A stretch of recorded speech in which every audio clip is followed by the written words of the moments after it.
Hello everyone, welcome to Noob Tech.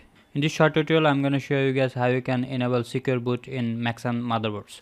So let's start. First, you have to restart your PC and wait for a while to restart. And after the black screen appear, press the delete button to enter the BIOS menu.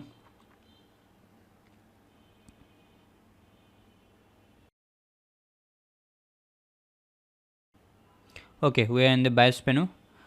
And from here, first go to the startup, then check that the operating system mode is UEFI or not. If it's not, then enable the UEFI mode because it's only work on UEFI mode.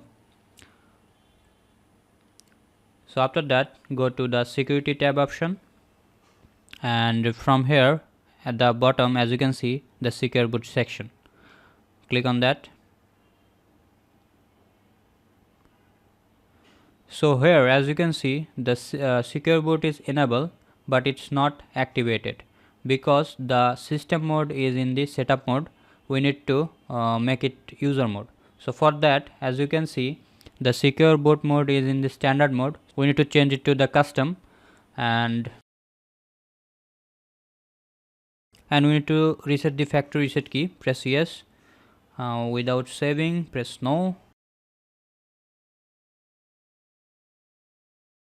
And as you can see, the system mode is in the user mode and the secure boot is enabled. So now click on exit, click on save and exit.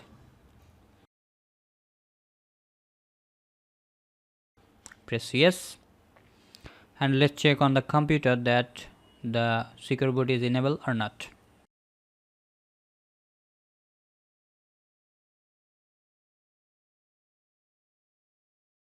Go to the start menu and search system information, and yeah, as you can see, the secure boot is enabled. So thank you for watching. If it's helpful, then hit the like button and smash the red subscribe button for more video like that. And yeah, I'll catch you in the next one. Bye bye.